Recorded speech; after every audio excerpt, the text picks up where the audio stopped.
So what do we got here? We've got the best. Are these only 2 that you have? Yep. We've got 4 more coming out later on in the year. Yeah, that's gonna be. Ooh, that's spicy.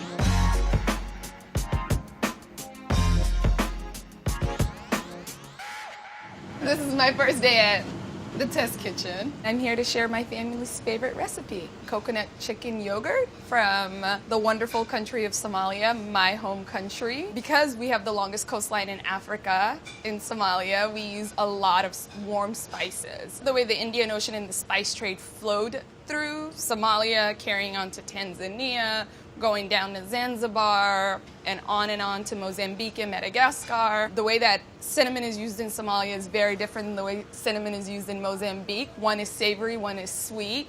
And I think that's what's really special about the countries that border the Indian Ocean. It's a vast place that also served as a flavor gateway into so many different places. On top of that, then you have the colonization. So Somalia was an Italian colony until 1960, which my parents grew up in Italy, Somalia, and a lot of our stuff is pasta and sugo, which is pasta sauce. I like to really say that anything in this recipe can be found in your everyday pantry. So there's cumin, cardamom, turmeric, ginger, yogurt, tomato paste, pepper, more tomatoes. So I'm gonna just cut up the jalapenos, take the membranes out. I do that just to adjust the heat level. Sometimes I want it a little bit hotter. I'll keep more of the insides in. Obviously, if I'm making it for a friend who doesn't like heat as much as I do, then I'll take some out. If I'm making it for a large group, I'll allow them to adjust by putting their own sauces on top of it. I like a little heat. Don't we all? Yeah. We're gonna add the bell peppers along to this puree before we set it aside. This is where really the base of the stew comes from. Ooh, they're juicy. Those are good ones. Do you guys shop at the farmer's market? This is my favorite thing in my house. All right, we're gonna just heat some olive oil before I throw the onions and garlic in. I love the way the apron says Brooklyn, like the way it's framed in BCAM. It's amazing. Oh, yay. If I look cray-cray, y'all will tell me. That's our job. Okay, don't let me get lost in the sauce. I'm gonna just throw in the onions and the garlic. We're gonna sweat them out, stir often. Should take about 5 minutes. So while I let this cook down, I'm gonna go over and get my ginger together, which is the next thing I'm gonna throw in here, along with the spices. I just use a spoon to take the skin off. This way I don't lose a lot of the meat. Also too, like I come from Brooklyn, but in Somalia we use ginger for everything. We have it in the morning with our tea, we use it in our rice. Ginger is a big part of my everyday life. I told Tommy, I said the only thing I didn't want to do was chop on camera. And here we are. Here we are, chopping. I was born in Mogadishu in 1986. When the war happened in 1991, my family and I moved to Nairobi. I was like 4 or 5 years old, being my mother's helper in the kitchen and like in the middle of a war and learning how to be an independent child. And then I moved to Seattle in 1993. Can we talk about your shoes? Yes. Oh my God.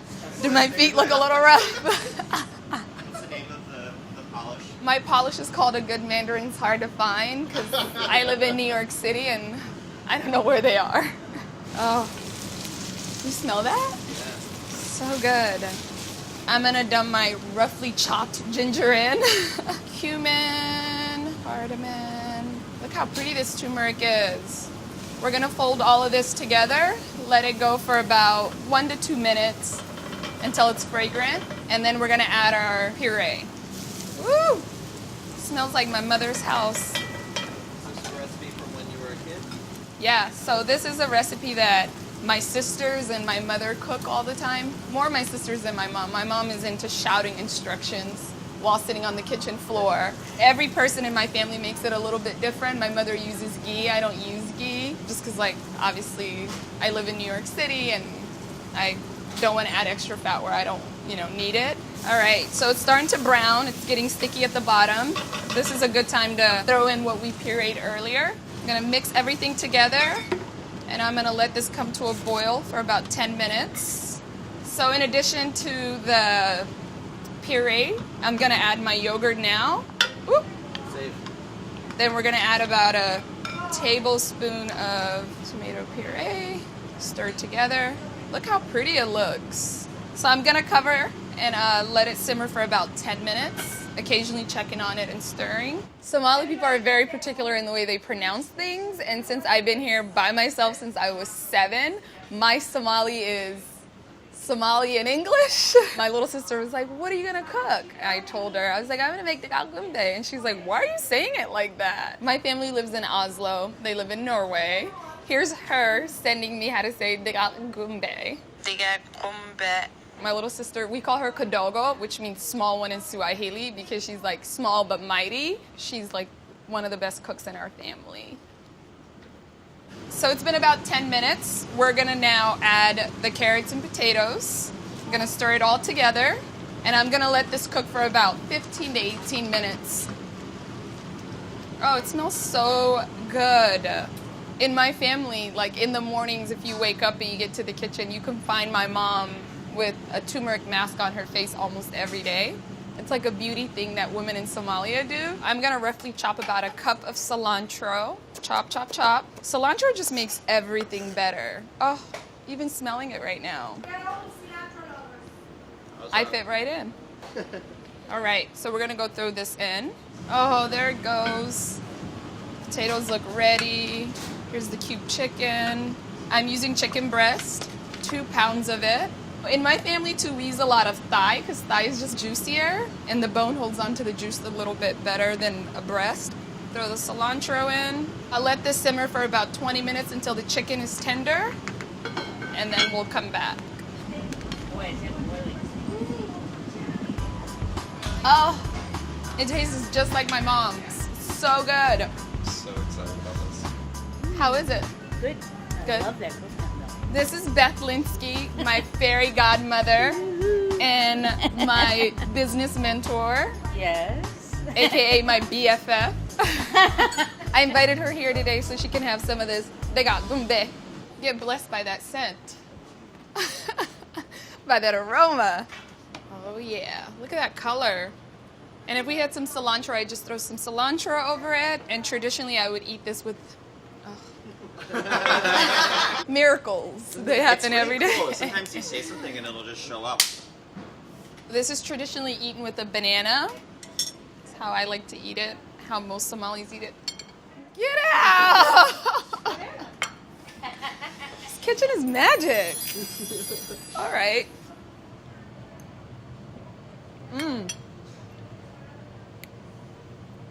And if you have hot sauce and you want to throw that on top of there, you can. We use what's called bes, which means chili in Somali. We have a coconut and cilantro one and a tamarind and date one.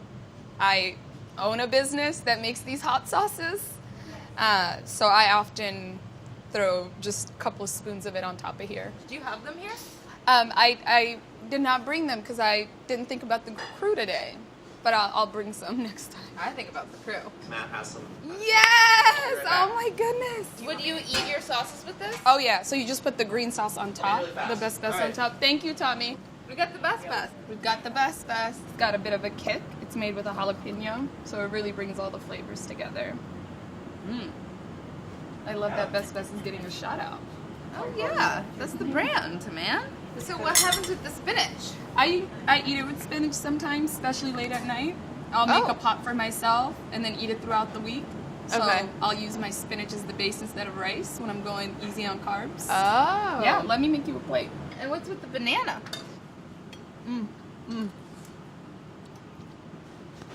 It's so good. This is amazing. I've never done this before. Thank you, Molly. It's crazy because it's like not only savory and sweet, but it's hot and cold. So there's like all sorts of contrast happening in your mouth at the same time. Just gonna What's get it right this off dish the... called? It's called... Didaag qumbe. Didaag qumbe. Yes! Did I just nail that? I mean, we've been trying in here for a while. Didaag qumbe. You guys can stop rolling because now I'm just gonna eat my lunch.